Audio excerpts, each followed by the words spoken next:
ওই জাতি কিছুতেই সফল হবে না যে জাতি তাদের নেতৃত্বে কোনো নারীকে বসায়।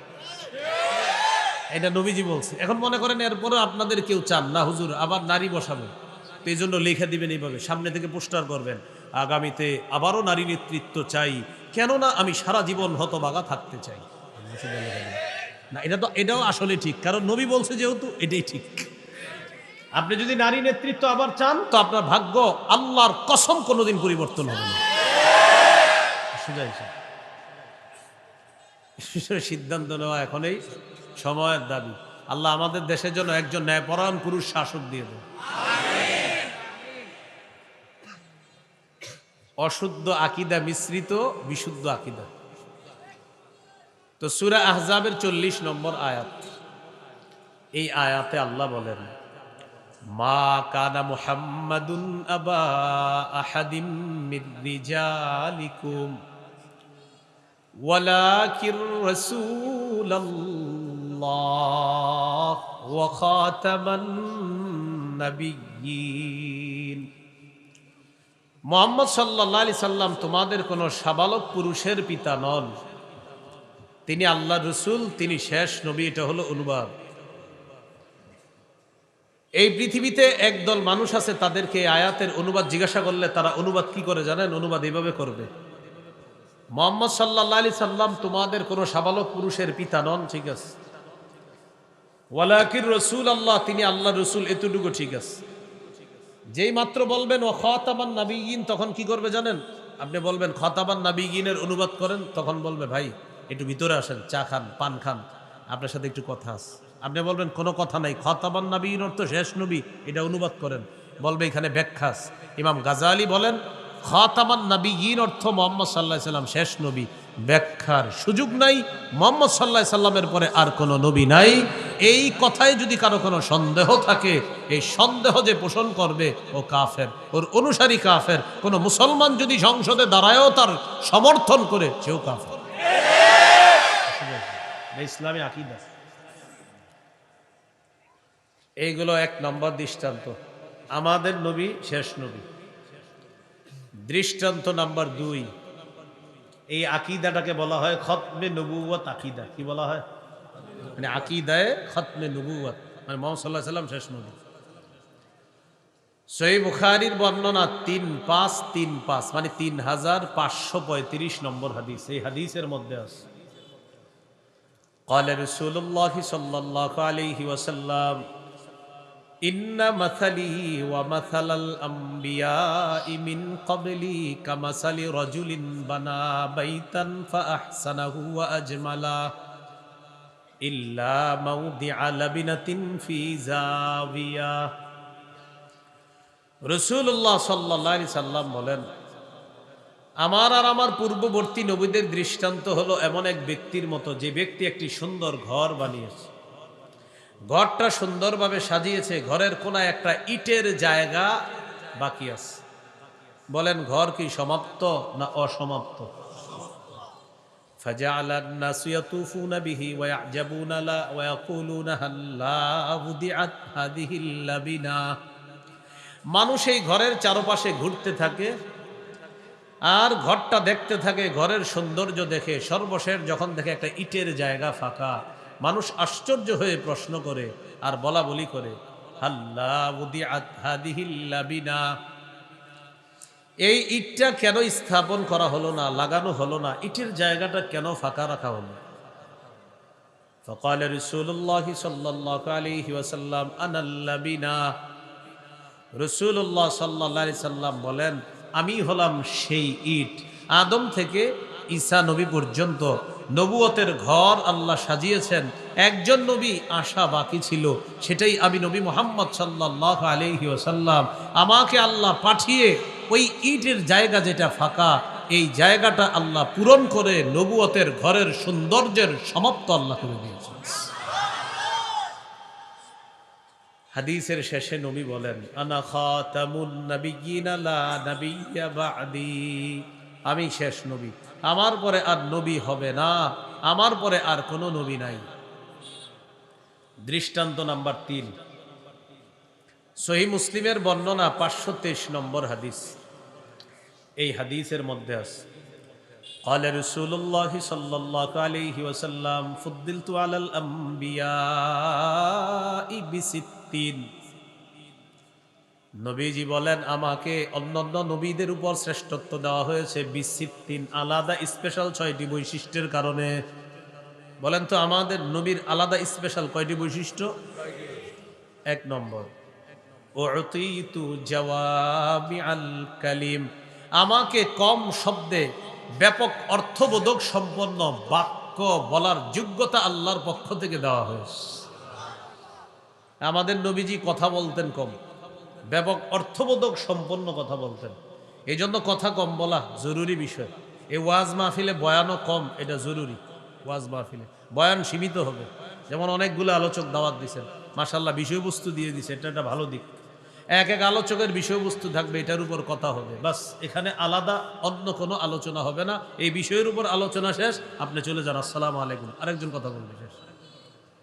মাহফিলের ময়দানগুলোকে অনর্থক কথা থেকে বাঁচানোর জন্য আলোচককে আপনি সীমিত কিছু বিষয় দিয়ে দেন, এই বিষয়ের উপর নির্দিষ্ট কথা বলেন, বাস। না উনি এখানে বসে আপনারে পুরা হিস্টোরি শোনাবে পৃথিবীর, আসার সময় কোথায় কি হয়েছে না হয়েছে এগুলো বলবে। আমাদের নবী কথা বলতেন কম, মেপে মেপে কথা বলতেন। সাহাবায়ে কেরাম বলেন আমরা যদি চাইতাম নবীর কথাগুলা গণনা করে রেখে দিতে পারতাম। এ হলো 1 নাম্বার। আমাকে ব্যাপক অর্থবোধক সম্পন্ন কম শব্দে এরকম বাক্য বলার যোগ্যতা আল্লাহর পক্ষে দেওয়া হয়েছে, আল্লাহর পক্ষ থেকে এটা দেওয়া হয়েছে। 2 নাম্বার, ওয়ানুসিরতু বিররুবি মাসিরাতা শাহরিন, আমাকে প্রভাব দ্বারা সাহায্য করা হয়েছে। 1 মাসের দূরত্বে বেঈমানদের অন্তরে আমার ব্যাপারে প্রভাব সৃষ্টি করার মাধ্যমে আল্লাহ আমাকে সাহায্য করেছেন। 3 নাম্বার, ওয়া উহিল্লাত লিয়াল গনাইম, আমার জন্য গনিমতের সম্পদ বৈধ করে দেওয়া হয়েছে, যুদ্ধলব্ধ গনিমতের সম্পদ বৈধ করে দেওয়া হয়েছে। 4 নাম্বার, ওয়াজুইলাত লিয়াল আরদু মাসজিদান ওয়া তাহুরা, আমার জন্য পুরা জমিনটাকে পবিত্রতার মাধ্যম এবং সেজদার স্থান, গোটা জমিনকে বানিয়ে দেওয়া হয়েছে। আমরা মুসলিম আছি যারা, আমাদের কোনো সীমারেখা নাই, সারা দুনিয়া আমাদের। কি? হ্যাঁ হ্যাঁ হ্যাঁ, সারা দুনিয়া আমাদের। হ্যাঁ, আমাদের পুরা দুনিয়া, আমাদের কোনো সীমারেখা নাই। আমরা ইসলামের পতাকা উড্ডীন করার জন্য সারা দুনিয়াতে যেখানে প্রয়োজন সেখানে যেতে হবে। বুঝে ঠিক বলতেছেন তো? এটাও আকীদার বিষয়। এটা কিসের বিষয়? হ্যাঁ, কিন্তু এই মাইকে বসে আবার কুফরি আকীদাও প্রকাশ করা হয়, সাবধান, এটাও আকীদার বিষয়। তো 4 নাম্বার, নবীজি বললেন আমার জন্য গোটা জমিনটাকে পবিত্রতার মাধ্যম এবং সেজদার স্থান বানিয়ে দেওয়া হয়েছে। 5 নাম্বার, ওয়া উরসিলতু ইলাল খালকি কাফা, আমাকে গোটা জগতের সমস্ত সৃষ্টির কাছে পাঠানো হয়েছে, পুরা জগতে। 6 নাম্বার, ওয়া খুতিমা বিয়ান নাবিয়্যুনা, আমার মাধ্যমে নবুয়তের ধারাবাহিকতা খতম করা হয়েছে, শেষ করা হয়েছে। আমি শেষ নবী, আমার পরে আর কোনো নবী নেই। দৃষ্টান্ত নাম্বার 4, তিরমিজির হাদিস 2272 নম্বর হাদিস। এই হাদিসের মধ্যে আছে قال رسول الله صلى الله عليه وسلم إن الرسالة والنبوة قد انقطعت فلا رسول بعدي ولا نبي। রাসূলুল্লাহ সাল্লাল্লাহু আলাইহি ওয়াসাল্লাম বলেন রিসালাত এবং নবুয়ত কদিন কতআত, এটার ধারাবাহিকতা শেষ হয়ে গেছে। ফালা রাসূলা বাদি ওয়ালা নাবিয়্যা, আমার পরে আর রসুল হবে না, আমার পরে আর নবী হবে না। ওয়ালাকিনিল মুবাশশিরাত, তবে সুসংবাদ থাকবে। কি থাকবে? ক্বালু আমাল মুবাশশিরাতু ইয়া রাসূলুল্লাহ, সাহাবীগণ প্রশ্ন করলেন হুজুর সুসংবাদ কি জিনিস? ফাকালা রাসূলুল্লাহ সাল্লাল্লাহু আলাইহি ওয়াসাল্লাম রুইয়াল মুসলিম, রাসূলুল্লাহ সাল্লাল্লাহু আলাইহি সাল্লাম বললেন, সুসংবাদ হলো মুসলমানের স্বপ্ন, ইদাখতারাবাজ জামান লাম তাকাদ রুয়াল মুমিনি তাকযিব, কিয়ামত যত নিকটবর্তী হবে মুমিনের স্বপ্ন তত সত্য হতে থাকবে, মুমিনের স্বপ্ন মিথ্যা হবে না, কিয়ামত ঘনিয়ে আসবে, মুমিনের স্বপ্ন সত্য হতে থাকবে।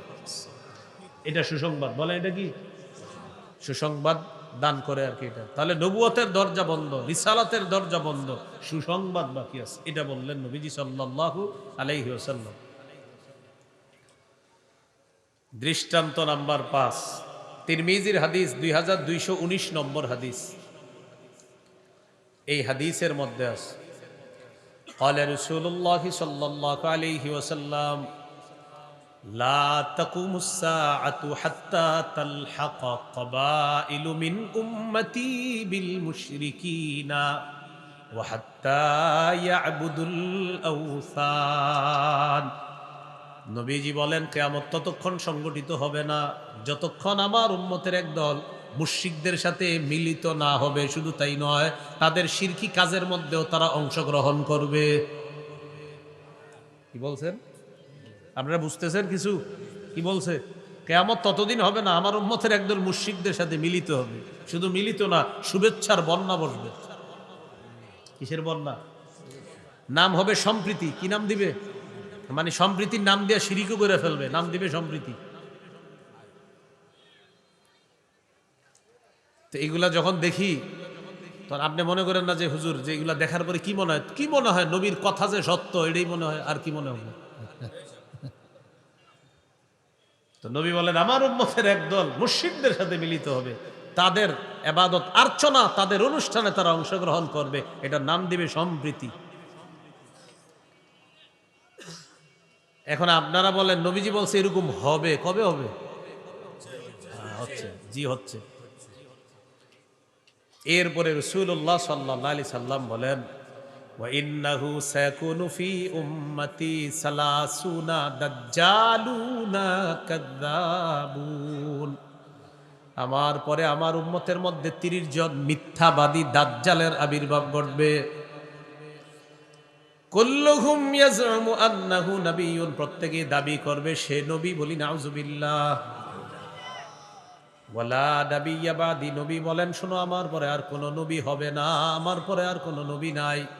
30 জন মিথ্যাবাদী দাজ্জাল, এরা দাবি করবে সে নবী। নবী বলেন শোনো, আমার পরে কিন্তু নবী নেই। দৃষ্টান্ত নাম্বার 6, সহিহ বুখারীর বর্ণনা 3455 নম্বর হাদিস। এই হাদিসের মধ্যে আছে, قال رسول الله صلى الله عليه وسلم কানাত বানু ইসরাঈল তাসুসুহুমুল আম্বিয়া। রাসূলুল্লাহ সাল্লাল্লাহু আলাইহি সাল্লাম বলেন, বনি ইসরাইলের নেতৃত্ব দিত নবীগণ। কুল্লামা হালাকা নাবিয়্যুন খালাফাহু নাবিয়্যুন, একজন নবী বিদায় নিতেন, এরপরে আল্লাহ আরেক নবীকে স্থলাভিষিক্ত করে দিতেন। খুব বুঝেন আকীদাটা। এক নবী যাইতেন, আরেক নবী স্থলাভিষিক্ত, এক নবী যাইতেন, আরেক নবী স্থলাভিষিক্ত, এক নবী যাইতেন, পিছনে আরেক নবী। আস্তে আস্তে ঈসা নবী গেলেন, আমাদের নবীকে আল্লাহ পাঠালেন। তাহলে আমাদের নবী গেলেন, তারপরে এই জায়গায় ধোঁকাবাজ আপনারে ধোঁকা দিবে। ধোঁকাবাজরাই হাদিস দিয়ে আপনাকে ধোঁকা দেওয়ার চেষ্টা করবে। দেখছো, তোমাদের নবী তো বলছে এক নবী যাবে, আরেক নবী আল্লাহ পাঠাবে, তো কি বুঝাইতে চান? বলবে মুহাম্মদ সাল্লাল্লাহু আলাইহি সাল্লাম যেহেতু গেছে, অতএব আরেকজন, নাউজুবিল্লাহ বলেন। কিন্তু হাদিস আরেকটু বাকি আছে। তখন আপনি ভদ্রভাবে বলবেন, ভাইয়া হাদিস তো আরেকটু আছে, সেটা বলেন। এই হাদিসেই শেষে আছে, শোনো, এক নবী যায়, আরেক নবী আল্লাহ পাঠায়, তবে লা নাবিয়্যা বাদি, আমার পরে আর নবী নাই, আর আল্লাহ পাঠাবে না। এই নিয়ম ঠিক আছে, একজন যাবে আর একজন পাঠাবে, একজন যায় আরেকজন পাঠায়। আমি আসছি, আমি যাব, যাওয়ার পরে কিন্তু আর পাঠাবে না। এটাও নবী হাদিসের শেষে বলে দিস।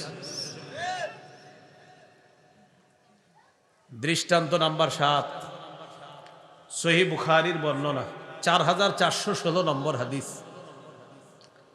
আলী রাদিয়াল্লাহু তাআলা আনহু তাবুক যুদ্ধের সময় আলী রাদিয়াল্লাহু তাআলা আনহুকে রাসূল সাল্লাল্লাহু আলাইহি সাল্লাম মদিনায় তার স্থলাভিষিক্ত করে গেলেন। খুব বুঝেন কথাটা।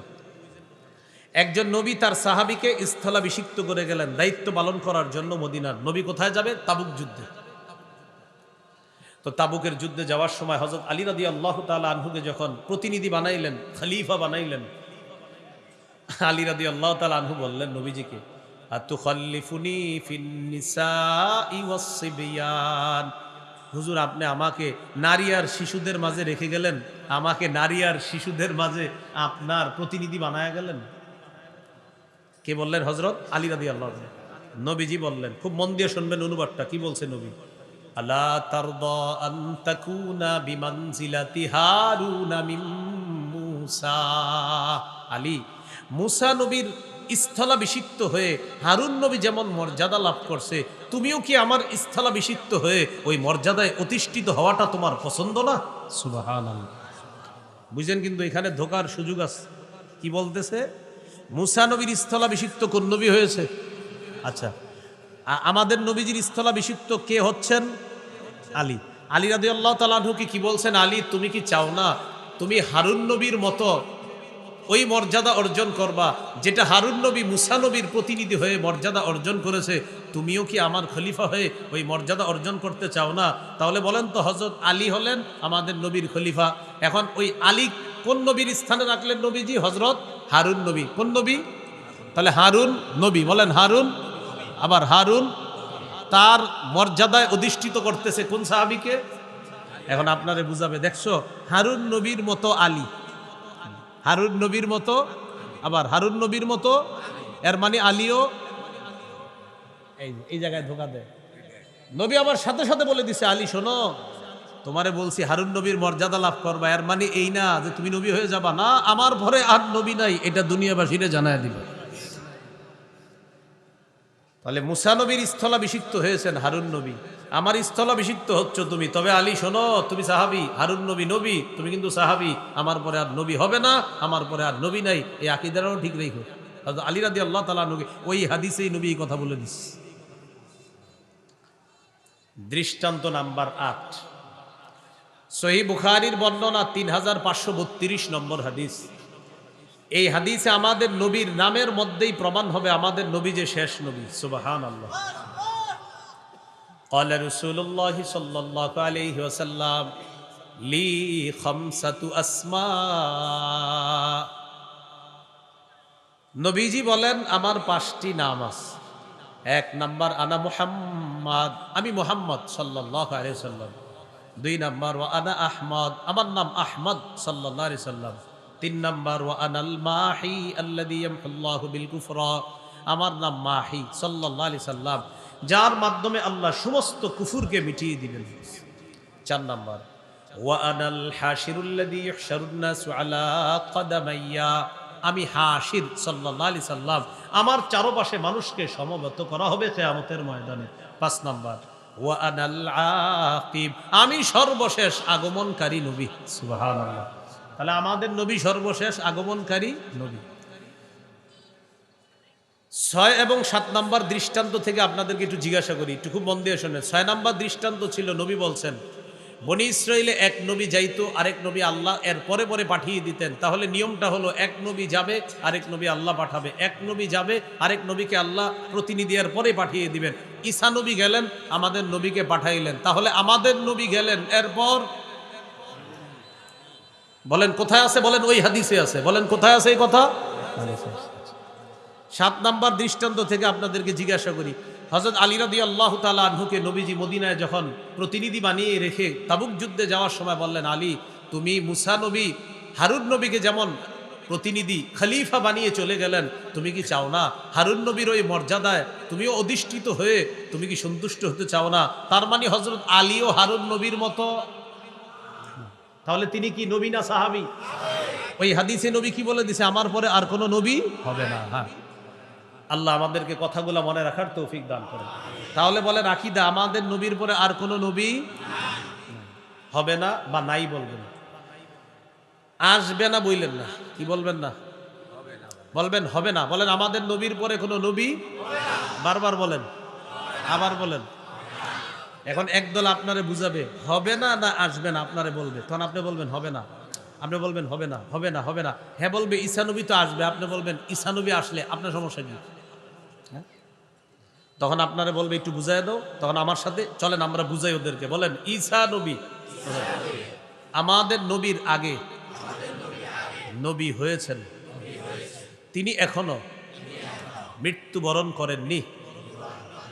পৃথিবীর সবাইকেই মরতে হবে, সেই নিয়ম পালন করার জন্য আল্লাহ তাআলা কিয়ামতের আগে ঈসা নবীকে আবার পৃথিবীতে আনবেন। তিনি আসবেন, তবে নতুন করে নবী হবে এমনটা না, কারণ তিনি তো আগেই নবী হয়েছেন। আমাদের নবীর পরে নতুন করে কেউ নবী হয় নাই, হবে না, হতে পারে না, সম্ভাবনাও নাই। কেউ যদি সন্দেহ করে সে কাফের, তার অনুসারী কাফের, তার সমর্থনকারী কাফের। মনে থাকবে নি? এই হলো 2 নাম্বার আলোচনা আজকে। অশুদ্ধ আকীদা মিশ্রিত বিশুদ্ধ আকীদা। আপনার হাজারো আকীদা সুন্দর, আপনি বলবেন, আপনার কলিগ সহপাঠী বলবেন, যখন বলবেন এই তোদেরকে বাংলাদেশের ওলামায়ে কেরাম সহ সারা পৃথিবীর আলেমরা কাফের বলে কেন, তখন বলবে তুই দুঃখটা বুঝছস, আমরা নামাজ রোজা হজ জাকাত সব বিশ্বাস করি। আপনি বলবেন নামাজ বিশ্বাস করো, বলবে হ্যাঁ, হজ হ্যাঁ, জাকাত হ্যাঁ, তাহলে সবই বিশ্বাস করো। লা ইলাহা ইল্লাল্লাহ মুহাম্মাদুর রাসূলুল্লাহ এটা বিশ্বাস করো, তাও বলবে হ্যাঁ। অনুবাদ করো তো অনুবাদ করবে আল্লাহ ছাড়া কোনো ইলাহ নাই, মুহাম্মদ সাল্লাল্লাহু আলাইহি সাল্লাম আল্লাহ রসুল, তো সবই তো ঠিক আছে, কাফের কেন? তখন বলবেন আচ্ছা মুহাম্মদ সাল্লাল্লাহু আলাইহি সাল্লাম আল্লাহ রসুল বিশ্বাস করো, বলবে হ্যাঁ। তখনই বলবেন শেষ রসুল বিশ্বাস করোনি, তখন বলবে দোস্ত একটু ব্যাখ্যা। যখন বলবেন শেষ রসুল বা শেষ নবী মানো কিনা, তখনই বলবে চলেন একটু চা খাই, ব্যাখ্যা। তখনই বলে দিবেন ও বুঝে ফেলছি তুমি কাফের, ব্যাখ্যার সুযোগ নেই। বাস এই জন্য মোল্লা আলী কারি রহমতুল্লাহ আলাই শরহু ফিতমিল আকবরের মধ্যে লিখে দিয়েছেন 274 নম্বর পৃষ্ঠা, দাওয়াতুন নবী বাদা নবিয়িনা সাল্লাল্লাহু আলাইহি ওয়াসাল্লাম কুফরুন বিল ইজমা। আমাদের নবীর পরে কেউ যদি নবুয়তের খালি দাবিদার, মানে দাবিটা উঠায় যে হতেও পারে, সর্বসম্মতিক্রমে কাফের। তাহলে আশা করি আপনারা খতমে নবুয়তের আকীদাটা বুঝতে পারছেন যে কোন জায়গায় তারা আমাদেরকে ধোঁকাটা দেওয়ার চেষ্টা করে। তাহলে বলেন মুহাম্মদ সাল্লাল্লাহু আলাইহি সাল্লাম আল্লাহর শেষ রসুল, বলেন মুহাম্মদ সাল্লাল্লাহু আলাইহি সাল্লাম মুহাম্মদ সাল্লাল্লাহু আলাইহি সাল্লাম আল্লাহর শেষ নবী এবং শেষ রসুল।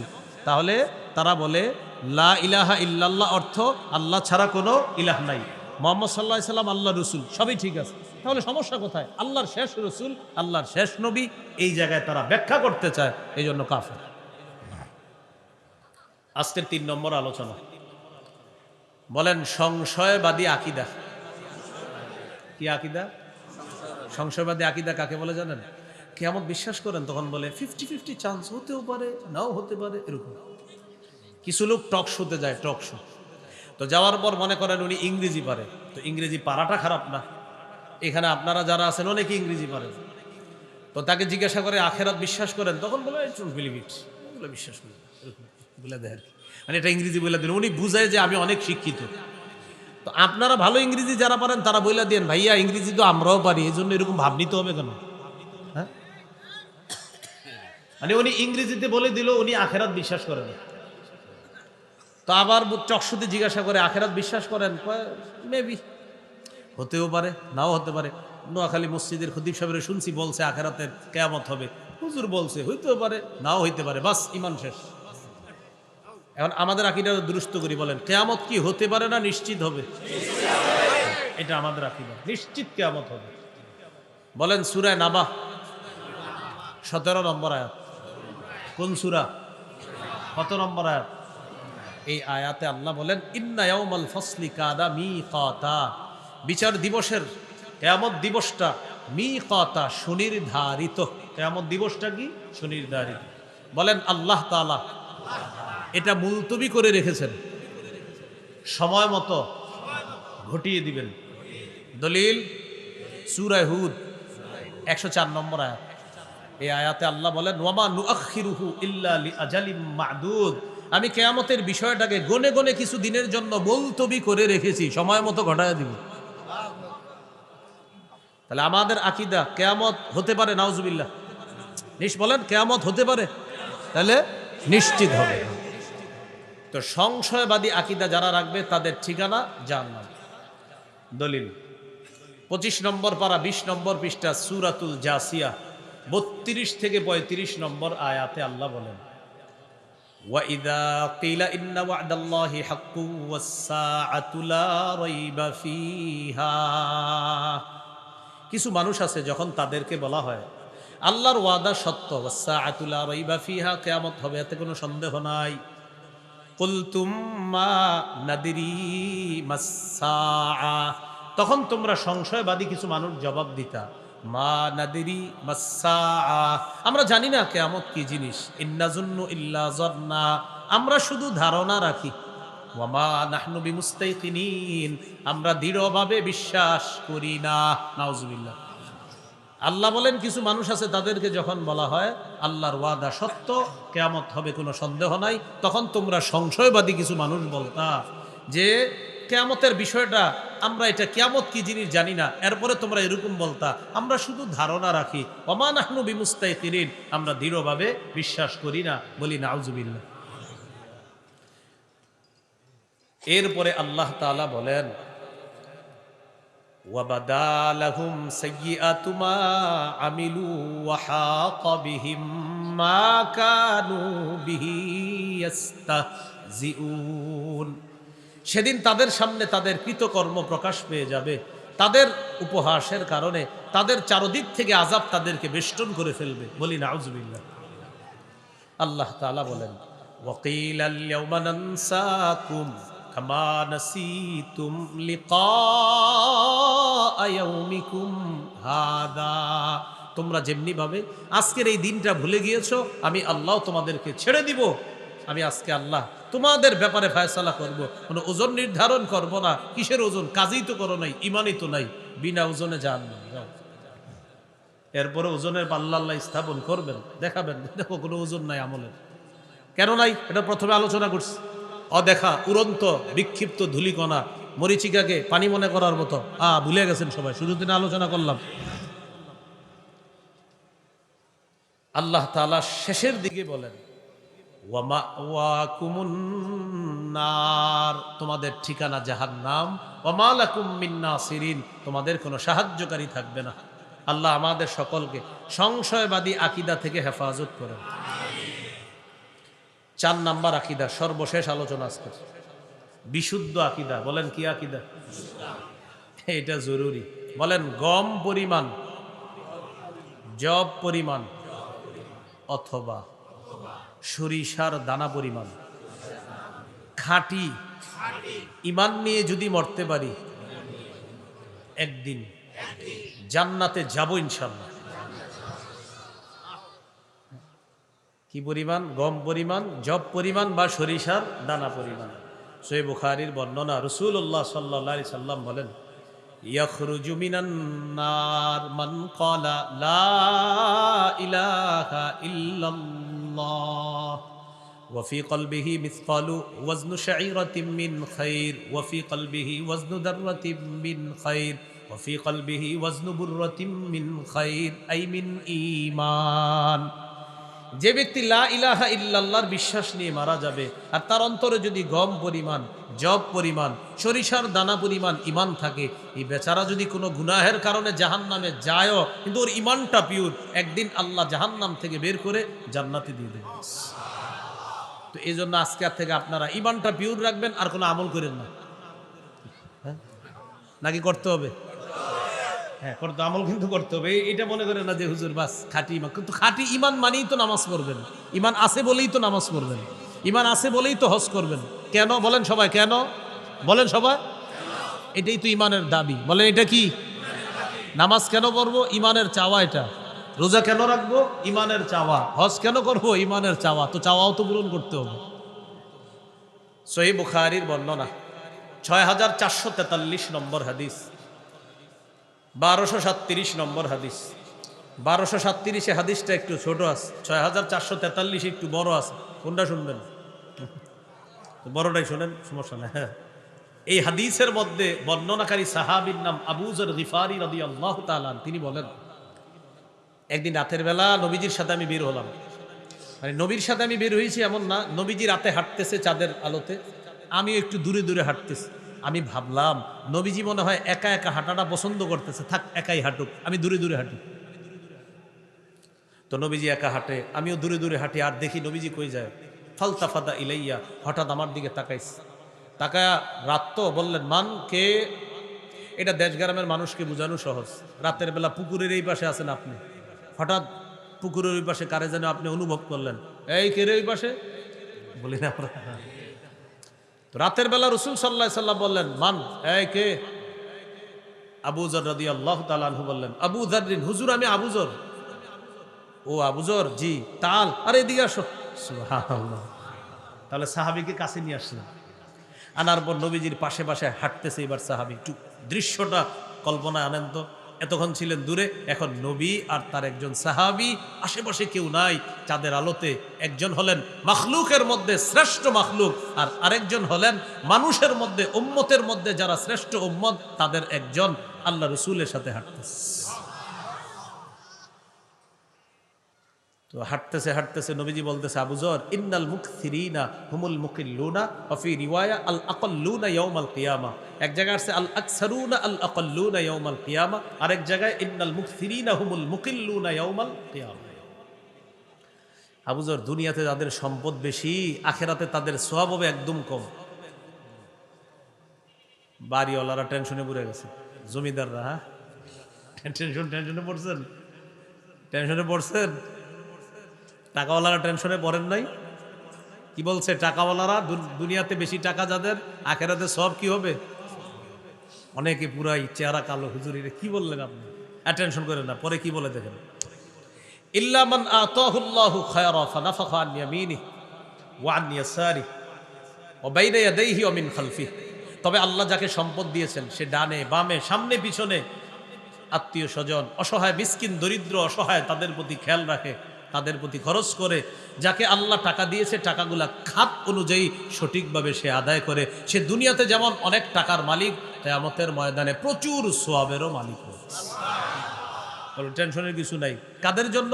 যারা হক অনুযায়ী টাকাগুলা খরচ করবেন। তবে কৃপণতা যারা করবে, তাদের জন্য আর কি টেনশন। তো বলতে বলতে নবীজি সাল্লাল্লাহু আলাইহি সাল্লাম এক জায়গায় গিয়ে বলে, আবু যর, তুমি এখানে একটু অপেক্ষা করো, আমি সামনে যাই, আমার সাথে আর যাও না। লা তাবরাহ মাকানাক হাত্তা আরজিয়া ইলাইকা, এখানেই থাকবা আমি আসার আগ পর্যন্ত, এখান থেকে নড়বা না। আবু যর গিফারি রাদিয়াল্লাহু তাআলা আনহু বললেন, একসাথে চলতেছিলাম, হঠাৎ আমারে বলতেছে যে তুমি এখানে থাকবা, আর যাবা না, আমি একা যাব সামনে। নবীজি যাইতেছে যাইতেছে যাইতেছে। আবু যর গিফারি বলেন, রাত তো অনেকক্ষণ দেখলাম নবীজিকে, হঠাৎ আর দেখি না, কোথায় গেছে। যাওয়ার পর একটু পরে আমি একটা আওয়াজ শুনলাম, বিকট আওয়াজ, কঠিন একটা শব্দ শুনলাম। আমি ভয় পেয়ে গেলাম, নবীজির কোনো বিপদ হলো কিনা। সাথে সাথেই আমি রওনা করব, মনে হলো নবীর কাছে যাই। মনে পড়ছে, আবু যর, যা হবার হবে, নড়বা না, এখানেই থাকবা। তো এটা মনে পড়ার কারণে আর নড়ি না, বসে রইছি, এখানে অপেক্ষা করি। কয়েকটা টেনশন একসাথে কাজ করতেছে। নবীজি গেলেন, আওয়াজ শুনলাম, হলোটা কি? দ্বিতীয় টেনশন, নবীজি বলছে এখান থেকে না নড়তে, যেতেও পারতেছি না। তৃতীয় টেনশন, এখনো আসে না কেন? তাকায় রইছে। হঠাৎ দেখি আল্লাহ রসুল কার সাথে যেন কথা বলতে বলতে গেলেন, একা আসতেছে, একজনের সাথে কথা বলতে বলতে আমার দিকে আসতেছে। তবে আশ্চর্যের বিষয় হলো, যার সাথে কথা বলে তাকে আমি দেখি না। সুবহানাল্লাহ। তো নবীজি আমার কাছে আসার পর আমি বললাম, লাম আসবির, হুজুর আর সহ্য করতে পারতেছি না। কি? আপনি যাওয়ার পরে যা যা ঘটছে, এই বিষয়গুলো না জানা পর্যন্ত আমি কিন্তু আর স্থির হইতে পারতেছি না। আমাকে বললেন না নড়তে এখান থেকে। এরপরে আপনি যাওয়ার পরে একটা বিকট আওয়াজ শুনলাম। এরপরে আপনি গেলেন একা, আসার সময় কথা বলতেছেন, আবার যার সাথে কথা বলেন তারে দেখি না। নবীজি বললেন, ও তুমি আওয়াজ শুনছো? জি। জিবরিল আজকে একটু অন্যভাবে আসছে আমার কাছে, ওইটা জিবরিলের আসার আওয়াজ। আচ্ছা হুজুর, কার সাথে কথা বলতেছিলেন আপনি আসার সময়? ও আচ্ছা, যার সাথে কথা বলতেছিলাম এটাও জিবরিল। হুজুর, আপনাকে কি জানি বলতেছিল, আর আপনি বারবার বলতেছিলেন এই এই হইলেও আমার উম্মত জান্নাতে যাবে, এরকম বলতেছিলেন। নবীজি বললেন, জিবরিল আমাকে বলছে, বাশশির উম্মাতাক আন্নাহু মান মাতা মিন উম্মাতিকা লা ইউশরিকু বিল্লাহি শাইআ দাখালাল জান্নাহ। নবী, আপনি আপনার উম্মতকে সুসংবাদ দেন, আপনার উম্মতের যে শিরিক করা ছাড়া মারা যাবে সে একদিন জান্নাতে প্রবেশ করবে। তো এটা আমার জিবরিল বলছে। বলার পর আমি বলেছিলাম যে এই হলেও বলতে আবার এটা ওলামায়ে কেরাম বুঝে ফেলছে, এটা আপনাদের সামনে বলা যাবে না সব কিছু। আপনারা আবার বলবেন, হুজুর এটা কি? না, এটা এমন কিছু না। আমল বেশি বেশি করবেন, বেশি বেশি আমল করবেন, আমল বাড়ায়া দিবেন। তো রাসূলুল্লাহ সাল্লাল্লাহু আলাইহি সাল্লাম এই হাদিসের মাধ্যমে বুঝিয়ে দিলেন, শিরিক ছাড়া, শিরকি আকীদা, শিরকি কথা কর্ম ছাড়া যদি যেতে পারি, ইনশাআল্লাহ একদিন জান্নাতে প্রবেশ করব। তাহলে এটা হলো 4 নাম্বার বিশুদ্ধ আকীদা। সূরা মাইদার 72 নম্বর আয়াতে আল্লাহ বলেন, ইন্নাহু মাইয়ুশরিক বিল্লাহ, যে ব্যক্তি আল্লাহর সাথে শিরিক করবে, ফাকাদ হারামাল্লাহু আলাইহিল জান্নাহ, আল্লাহ তার উপর জান্নাত হারাম করে দিবেন, ওয়া মাওয়াহুন নার, তার ঠিকানা জাহান্নাম। বলি নাউযুবিল্লাহ। সূরা কাহফের 110 নম্বর আয়াতে আল্লাহ বলেন, ফামান কানা ইয়ারজু লিকা রাব্বিহ, যে ব্যক্তি তার রবের সাথে সাক্ষাৎ কামনা করে, ফালইয়ামাল আমালান সলিহা, সে যেন নেক কাজ করে, ওয়ালা ইউশরিক বিইবাদাতি রাব্বিহি আহাদা, সে যেন তার রবের ইবাদতে কাউকে শরীক না করে, অংশীদার না বানায়। এই জন্য এখানে মনে রাখবো, আমরা শিরকি আকীদা আমাদের যেন না আসে। তাই আমার সাথে কয়েকটা কথা বলেন, বলেন শিরকি আকীদা রাখবো না। যেমন বলেন, কবরের কাছে গিয়ে কিছু চাইব না, দেওয়ার মালিক নেওয়ার মালিক আল্লাহ। এখন আপনি আমাদের সামনে নামাজ রোজা সব ঠিক আছে, ইমাম সাহেবেরও সালাম দেন ডেলি, কিন্তু আপনার মনে মনে একটা আকীদা হলো, আল্লাহ যেমন দিতে পারে, অমুক জায়গায় গেলেও কিছু চাইলে দিতে পারে। বাস, এটা অশুদ্ধ আকীদা, এটা শিরকি আকীদা হয়ে যাবে, আপনার সবকিছু কিন্তু শেষ করে দিবে। এই আকীদাগুলা রাখা যাবে না। এই আকীদা খুব ভয়ঙ্কর আকীদা। সূরা শুরা 49-50 নম্বর আয়াতে আছে, লিল্লাহি মুলকুস সামাওয়াতি ওয়াল আরদ, আসমান জমিনের রাজত্ব আল্লাহর। ইয়াহাবু লিমান ইয়াখলুকু মা ইয়াশা, তিনি যা ইচ্ছা তা সৃষ্টি করেন। ইয়াহাবু লিমান ইয়াশা ইনাসা, যাকে ইচ্ছা কন্যা দান করেন। ওয়া ইয়াহাবু লিমান ইয়াশা যুকুর, যাকে ইচ্ছা ছেলে দান করেন। আও ইউযাউযিজুহুম যুকরানা ওয়া ইনাসা, যাকে ইচ্ছা ছেলে মেয়ে উভয়টা দান করেন। ওয়াজআলু মাইয়াশাউ আকিমা, যাকে ইচ্ছা ছেলেও দিবেন না মেয়েও দিবেন না, বন্ধা বানাবেন কে? তাহলে আমাদের আকীদাটা স্বচ্ছ করি, মেয়ে দেয় কে? ছেলে দেয় কে? ছেলে মেয়ে উভয়টা দেয় কে? হবে না একজনও, সেটাও ক্ষমতা কার? আল্লাহ। তাহলে এই 4টা আকীদা। 1 নম্বর আকীদা অশুদ্ধ আকীদা। এই অশুদ্ধ আকীদায় উদাহরণ গিয়েছিল 5টা, মনে আছে নাকি না আপনাদের? 1 নম্বর, ঈমান ছাড়া ভালো কাজ কোনো ওজন হবে না, সূরা কাহফ 103 থেকে 105। 2 নম্বর, ঈমান ছাড়া ভালো কাজ মরুভূমির মধ্যে মরিচিকাকে কি মনে করার মতো? পানি মনে করার মতো, সূরা নূর 39 নম্বর আয়াত। 3 নম্বর, ঈমান ছাড়া ভালো কাজ গভীর অন্ধকারে, ব্যাগের অন্ধকার, ঢেউয়ের অন্ধকার, নিচে আরেক ঢেউ, এটার নিচে গভীর সমুদ্র, হাত দেখতে চাওয়ার মতো। 4 নাম্বার, ঈমান ছাড়া ভালো কাজ প্রচন্ড ঝড়ের দিনে প্রবল বাতাসে কি রাখার মতো জানি? মাশাআল্লাহ। 5 নাম্বার, ঈমান ছাড়া ভালো কাজ অদেখা উঠতে থাকা বিক্ষিপ্ত ধূলিকণার মতো। হ্যাঁ, মনে আছে না? সূরা ফুরকানের 23 নম্বর আয়াত। দ্বিতীয় আলোচনা ছিল মিশ্রিত আকীদা, অশুদ্ধ আকীদা মিশ্রিত বিশুদ্ধ আকীদা। এর মধ্যে খতমে নবুয়ত আকীদা ছিল উল্লেখযোগ্য। সূরা আহজাবের 40 নম্বর আয়াত, সহিহ বুখারীর 3532 নম্বর হাদিস, সহিহ মুসলিমের 523 নম্বর হাদিস, তিরমিজির 2272, তিরমিজির 2219, সহিহ বুখারী 3455, সহিহ বুখারী 4416, সহিহ বুখারী 3532। 3 নম্বর আকীদা সংশয়বাদী আকীদা, সূরা জাসিয়াতের 32 থেকে 35 নম্বর আয়াত, 25 নম্বর পারা, 20 নম্বর পৃষ্ঠা। সংশয়বাদী আকীদা যারা পোষণ করবে তাদের ঠিকানাও জাহান্নাম, সর্বশেষ। বিশুদ্ধ আকীদা যাদের থাকবে ইনশাল্লাহ একদিন জান্নাতে যাবে। সূরা মাইদা 72 নম্বর আয়াত, সূরা লোকমান 13 নম্বর আয়াত, সহিহ বুখারী 1237 নম্বর হাদিস, সহিহ বুখারী 6443 নম্বর হাদিস, এবং কিতাবুর রিকাকের সর্বশেষ হাদিস। জাহান্নামীকে সর্বশেষ, যে জাহান্নামী যাদেরকে বের করবে আল্লাহ জাহান্নাম থেকে, এটাও সরিষার দানা পরিমাণ ঈমানওয়ালা মানুষগুলাকে আল্লাহ জাহান্নাম থেকে বের করে জান্নাত দান করবেন। আল্লাহ আমাদের সকলকে বিশুদ্ধ আকীদা নিয়ে যেন দুনিয়া থেকে যেতে পারি, আপনাদের সাথে যেন আল্লাহ জান্নাতে সাক্ষাৎ করা দেয়। আমার মিম্বরে আমানত আছে একটা সংকলন, এই সংকলনের মধ্যে আকীদা সম্পর্কে ও পঞ্চম ষষ্ঠ খণ্ডে সুন্দর সুন্দর আলোচনা আছে, যাদের সংগ্রহে আছে। আর হ্যাঁ, পঞ্চম এবং ষষ্ঠ খণ্ডের আলোচনাগুলো সুন্দরভাবে পড়ে নেবেন। এই আকীদা সংক্রান্ত আলোচনা পঞ্চম খণ্ডে আছে। পঞ্চম খণ্ডটা পুরাটাই আলোচনা হলো লা ইলাহা ইল্লাল্লাহ মুহাম্মাদুর রাসূলুল্লাহ। পঞ্চম খণ্ডের আলোচনাই শুধু এই লা ইলাহা ইল্লাল্লাহ আর মুহাম্মাদুর রাসূলুল্লাহ, এটা পুরো পঞ্চম খণ্ড। ইনশাল্লাহ একটু সংগ্রহ করে নেবেন, পড়ার অনুরোধ রইল, আবদার রইল। আল্লাহ আমাদের সকলকে যে কথাগুলো শুনলাম বললাম আমল করার তৌফিক দান করেন। উঠাউঠি করবো না। আমাদের হযরত মাওলানা মুফতি আব্দুল বাতেন কাসিমা মোহাম্মতুল হুজুর আসবে ইনশাল্লাহ, কথা বলবেন। এরপর খতিবুল উম্মাহ মাওলানা হাফিজুর রহমান সিদ্দিক হুজুর শেষে সবার শেষে কুয়াকাটা হুজুর আসবে ইনশাল্লাহ। আপনারা আখিরি মোনাজাত করে এখান থেকে যাবেন। দোয়া চাই সবার কাছে। আসসালামু আলাইকুম ওয়া রাহমাতুল্লাহ।